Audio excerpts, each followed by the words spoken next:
সুপ্রিয় শিক্ষার্থী বন্ধুরা, আসসালামু আলাইকুম। আমরা দেখো এই অধ্যায়ের গত ক্লাসে কিছু অঙ্ক থিওরি পড়ছিলাম। আজকে আমরা বাকিটুকু পড়ার চেষ্টা করব। এই অধ্যায় থিওরি আসলে প্রচুর, আমি জাস্ট যতটুকু না পড়াইলেন অতটুকু পড়াচ্ছি, বাকিটা তোমরা বইটা ভালো করে পড়বা, আর অনেক কিছু বাকি থাকবে, ট্রাই করবে, ইনশাল্লাহ পারবা। হ্যাঁ, এখন আজকে আমরা পড়ি মোলার দ্রবণ। মোলার দ্রবণটা আবার কি জিনিস? সংজ্ঞাটা সেরকম, নির্দিষ্ট তাপমাত্রায় 1 লিটার দ্রবণের মধ্যে যত মোল দ্রবীভূত থাকে তাকে বলা হয় ওই দ্রবণের বা ওই দ্রবের মোলার আয়তন। জিনিসটা এরকম দেখো, এভাবে সংজ্ঞাটা বলে একটু ক্রিটিক্যাল মনে হয়, এভাবে চিন্তা করা সহজ। আমরা একটা পাত্র নিলাম, মনে করো তুমি সর্বত্র সবাই বানাও, কিন্তু এখানে এইটা করার জন্য তোমাকে সবসময় 1 লিটার নিয়ে কাজ করতে হয়, মানে একটা নির্দিষ্ট পরিমাপ বলে দিচ্ছে। তো মনে করো এখানে আছে 1 লিটার, 1 লিটার পানি দিলাম, 1 লিটার পানি এখানে, হ্যাঁ এটা 1 লিটার। স্বাভাবিক তুমি এখন এখানে চিনি মেশাবা, মনে করো এখানে চিনি দিলাম, চিনি কতটুকু দিছো, যেহেতু মোলের কথা বলছো, মনে করো তুমি 0.5 মোল, তাহলে এখানে 1 লিটারের মধ্যে 0.5 মোল তুমি চিনি দিয়েছো। তো আমাদের সংজ্ঞাটা ছিল নির্দিষ্ট তাপমাত্রায় 1 লিটার দ্রবণের মধ্যে যত মোল দ্রবীভূত থাকে তাকে ওই দ্রবের মোলার দ্রবণ বলা হয়, তাকে ওই দ্রবের মোলার দ্রবণটা বলা হয়। এখান থেকে আমরা এখানে 1 লিটারের মধ্যে 0.5 মোল চিনি দিলাম, তাহলে এই দ্রবণের এখানে মোলার দ্রবণ কত হবে? 0.5 মোল। জাস্ট যতটুকু দ্রব তুমি যোগ করো মনে রাখবে। আর এখানে যে 1 লিটার সেটা হচ্ছে কি দ্রাবক, আমরা যেটা যোগ করি সেটা হচ্ছে দ্রব, আর দুইটা মিল হচ্ছে কি দ্রবণ। এখন দেখো আমাদের এই মোলার দ্রবণ নিয়ে ছোট্ট অঙ্ক আছে, দেখো সূত্র আছে, দেখো W সমান S m v বাই 1000। এখানে প্রত্যেকটা জিনিস জেনে নিতে হবে। W হলো m, হলো S, হলো v। W সমান হতে হবে দ্রবের ভর, দ্রবের আণবিক ভর, কি দ্রবণের ঘনমাত্রা, দ্রবণের আয়তন। এখানে একটা জিনিস খেয়াল করো, এই সূত্রের ক্ষেত্রে এই আয়তনটা সব সময় মিলিলিটার নিয়ে কাজ করবা। যদি দেখুন আমি 1000 দিয়ে ভাগ করে ফেলছি, ওই জায়গায় সংখ্যাতে বলা ছিল 1 লিটার, তো 1 লিটারে কত ml? 1000 ml, এই যে আমি 1000 ml ভাগ করে নিয়েছি। আমরা সব সময় যদি 1 লিটার 2 লিটারের কথাই বলো, আমরা সব সময় মিলিলিটার বানিয়ে নেব, ঠিক আছে? তো আমরা এটা গেল ছোট্ট একটা অঙ্ক, দেখো মনে করি এরকম একটা অঙ্ক তোমাকে দিল 2 লিটার 0.1 মোলার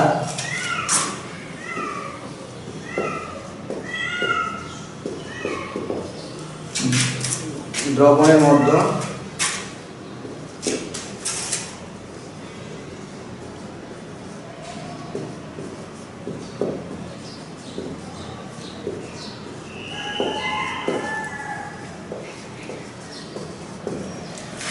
বলছে এত লিটার 0.1 মোলার সোডিয়াম কার্বনেট দ্রবণের মধ্যে কি পরিমাণ সোডিয়াম কার্বনেট আছে খেয়াল করে দেবো। এখন আমরা ওই জায়গায় এর আগে দ্রবণে চিনি মিশাইছিলাম, এখন হবে কি তুমি মিশাইছো সোডিয়াম কার্বনেট, কি পরিমাণে মিশাইছো মানে কতটুকু মিশাইছিলা সেটা তোমাকে বাইর করতে বলছে। এবার দেখো আমাদের সূত্র ছিল এটা, তো W সমান আমরা জানি কি ওইনো W সমান S m g বাই 1000। আমরা একটু মান ধরে নিয়ে দেখো এখানে S কত হবে মনে রাখবা।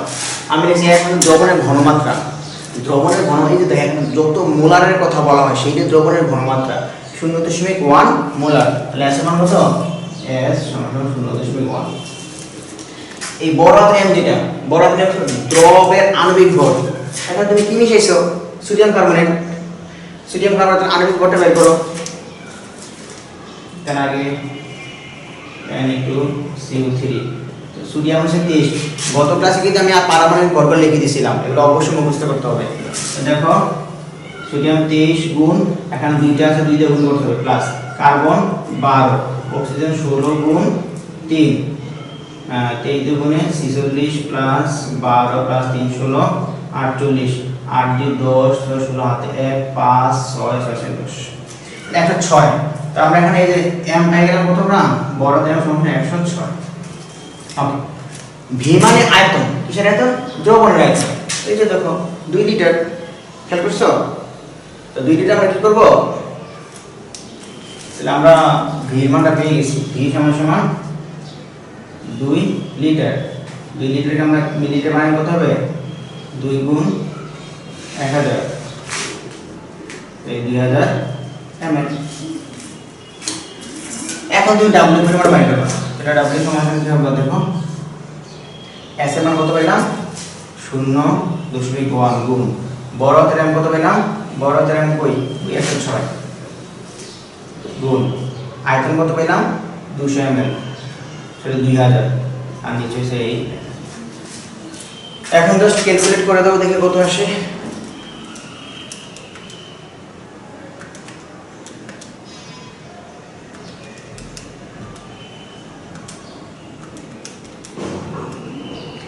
এই 2.2, তাহলে আমরা দেখো বলছে না যে এত লিটার এত মোলার, সেটার মধ্যে কি পরিমাণ সোডিয়াম কার্বনেট আছে, তাহলে কত গ্রাম আছে, কি পরিমাণ, 1.2 গ্রাম সোডিয়াম কার্বনেট আছে আমরা পেয়ে গেলাম। তাহলে এই সূত্রটা আমাদের অনেক ক্ষেত্রে এগুলো লাগবে, এই সূত্রটা লাগবে, সূত্রটা ভালো করে খেয়াল করো। আমরা এখন আরেকটা টপিক শিখবো এখন আজকে,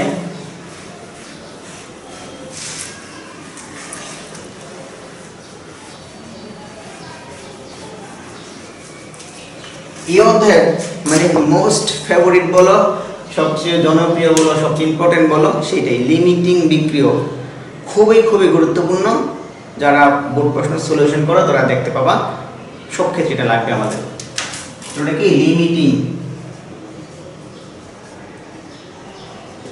লিমিটিং বিক্রিয়া। লিমিটিং বিক্রিয়া কি জিনিস দেখো, আমরা জানি বিক্রিয়ক বিক্রিয়া করে তুমি উৎপাদ পাও।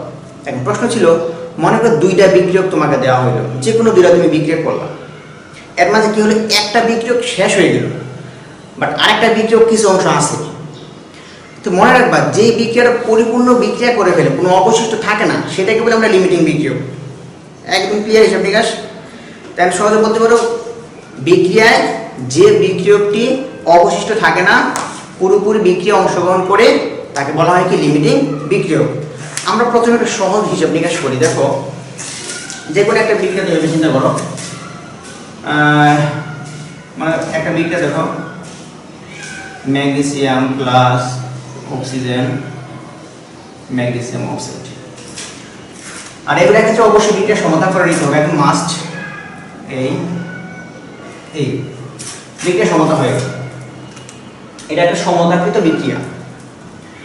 আমরা প্রথমে কি করবো দেখো, এই যে এগুলার ভরগুলা বের করে ফেলবো। আমি এখানে ভরগুলি বের করে দেখো, তাহলে 2 গুণ ম্যাগনেসিয়াম কত 24, তাহলে পেলাম কত গ্রাম 48, অক্সিজেন 16 গুণ 2 সমান কত পেলাম 32। তো দেখো, যেহেতু এটা সমতাকৃত বিক্রিয়া, খেয়াল করো, এর মানে তুমি চিন্তা করবা, যদি 48 গ্রাম ম্যাগনেসিয়াম নাও, 32 গ্রাম অক্সিজেনকে সে দ্রবীভূত করবে, কোনোটাই অবশিষ্ট থাকবে না। মানে সমতাকৃত বিক্রিয়া থেকে আমরা যেটা পাই, খেয়াল করে দেখো, তুমি যদি 1 গ্লাস পানি নাও, নিয়ে যদি এখানে ইচ্ছা মতো চিনি দিতে থাকো, দিতেই থাকো, দিতেই থাকো, দিতেই থাকো, চিনি কি দ্রবীভূত হবে? একটা সময় পরে চিনি আর গলবে না। কারণ হচ্ছে কি, ওই পানি চিনিকে দ্রবীভূত করার একটা নির্দিষ্ট রেঞ্জ আছে, সে এত গ্রাম চিনিকে দ্রবীভূত করতে পারবে, এর চেয়ে বেশি চিনি দিলে সে দ্রবীভূত হবে না, ওই যে অবশিষ্ট থেকে যাবে। এর মানে সমতাকৃত বিক্রিয়া থেকে, মনে রাখবা, সমতাকৃত বিক্রিয়া থেকে যেটা আমরা পাই সেটা হচ্ছে 100%, মানে এরকম, মানে 48 গ্রাম ম্যাগনেসিয়ামের জন্য 32 গ্রাম অক্সিজেন যদি তুমি নাও, তাহলে একদম পরিপূর্ণ বিক্রিয়া হবে, কোনো অবশিষ্ট থাকবে না। কিন্তু দেখো, আমরা যে এরকম একটা ছোট একটা অঙ্ক করি, এরকম যদি বলি, মানে যে দেখো 24 গ্রাম ম্যাগনেসিয়াম এর সাথে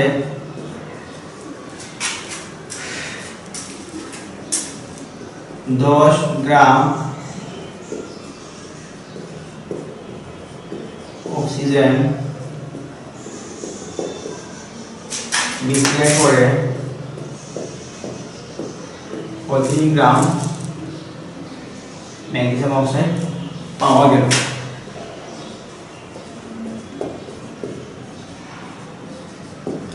লিমিটিং বিক্রিয়া কোনটি?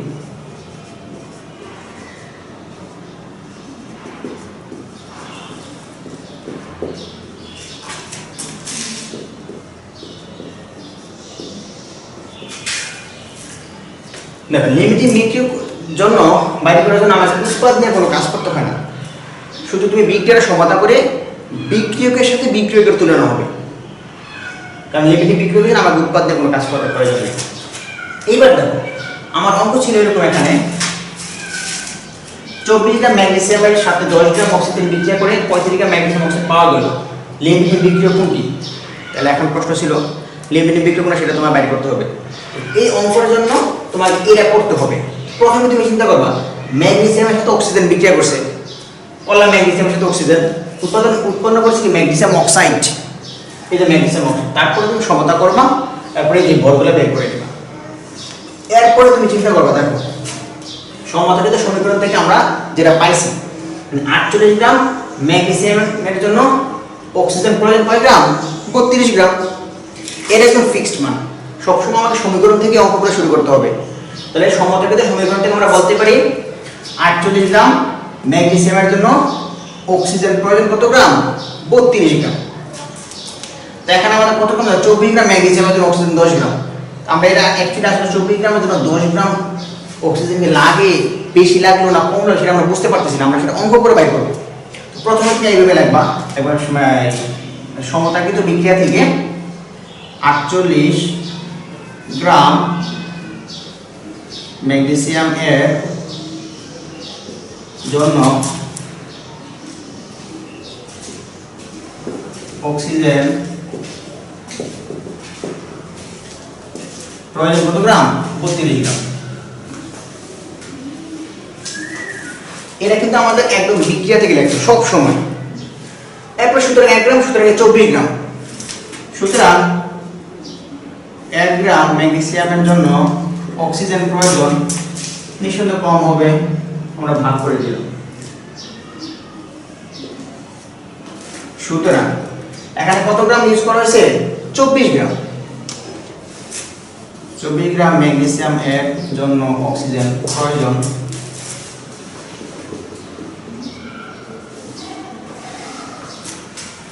তাহলে দেখো আমরা কাটাকাটি করলে এটা 2 2 করে 16 খেয়াল করে দেখো আমাদের 24 গ্রাম ম্যাগনেসিয়ামের জন্য অক্সিজেন প্রয়োজন ছিল 16 গ্রাম, কিন্তু অঙ্কে নিচে কয় গ্রাম? 10 গ্রাম।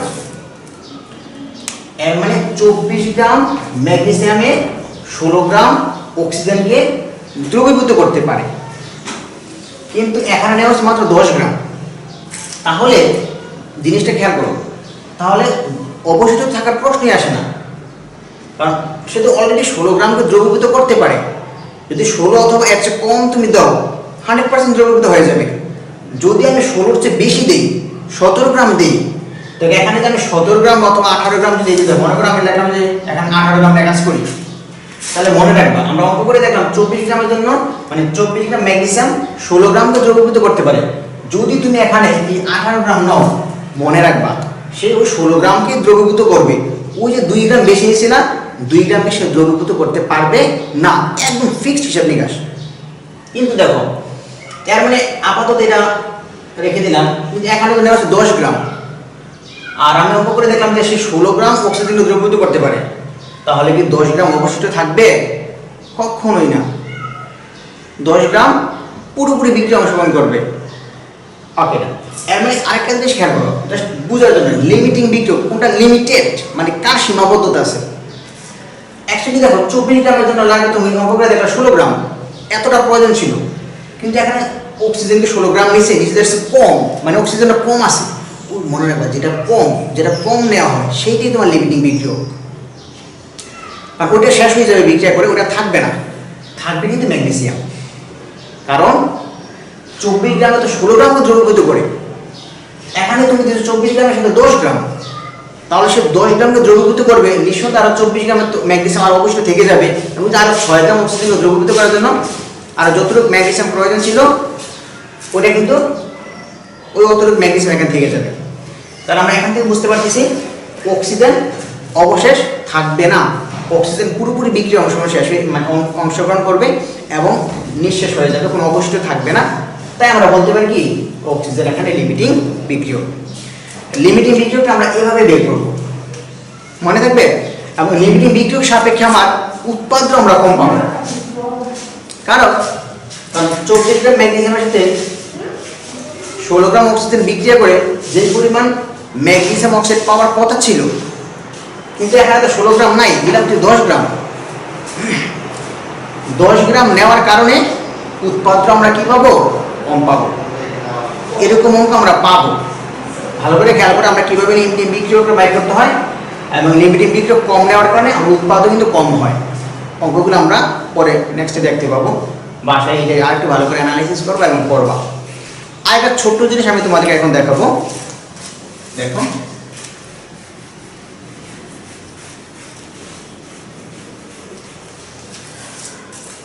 শতকরা সংযুতি মানে শতকরা তো খুব ভালো করে বুঝো। আমি একটা লিখে রাখবো, সালফিউরিক অ্যাসিড H2SO4, খেয়াল করে দেখো, এটা তো একটা যৌগ, এর ভিতরে আছে হাইড্রোজেন, আছে সালফার, আছে অক্সিজেন। এখানে সবাই সমান পরিমাণে থাকবে? কখনোই না। নিঃসন্দেহে এখানে কে কতটুকু আছে সেটা আমরা জানি না, তবে সেটা শতকরা কনভার্ট করে ফেলবো। মানে এখানে হাইড্রোজেন কত পার্সেন্ট আছে, সালফার কত পার্সেন্ট আছে, অক্সিজেন কত পার্সেন্ট আছে, আর ওইটাকে বলা হয় কি শতকরা সংযুক্তি। তো মৌলের শতকরা সংযুক্তির একটা ছোট একটা সূত্র আছে, দেখো এটা এইভাবে লিখবো।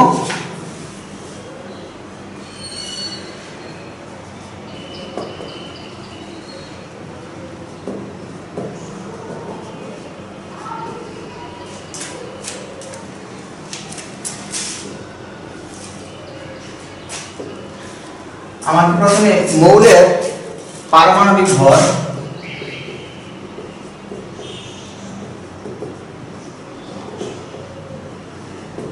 গুণ মৌলের পরমাণু সংখ্যা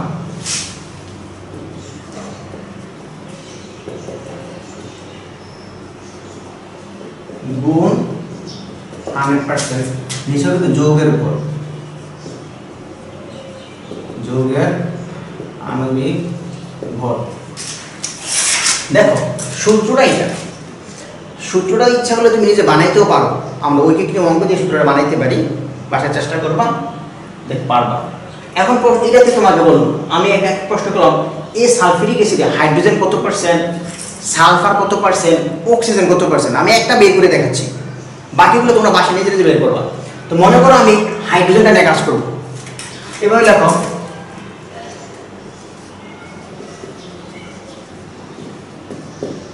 শতকরা সংযুতি সমান দেখো, তাহলে মৌলের পারমাণবিক ভর হাইড্রোজেন পারমাণবিক ভর কত, 1 লিখলাম, 1 গুণ মৌলের পরমাণু সংখ্যা কয়টা, এখানে দুইটা গুণ করে দেব,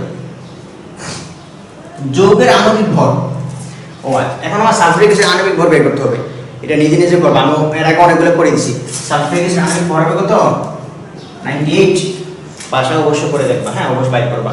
তাহলে নিচে হবে যৌগের আণবিক ভর, এরপরে যে শতকরা যেহেতু গুণ 100%। এরপরে যদি সালফারের কথা বলি, সালফারের শতকরা সংযুতি সমান যৌগের আণবিক ভর চেঞ্জ হবে না। তাহলে এখন সালফারের ক্ষেত্রে বলে পারমাণবিক ভর কত, সালফার 32, আর সালফার এখানে একটাই আছে, 1 দিয়ে আর গুণ করার কোনো প্রয়োজন নাই, গুণ 100%, 2.04%। এবার আমরা করে দিই, হ্যাঁ 2.04 প্লাস 2.65 প্লাস 4।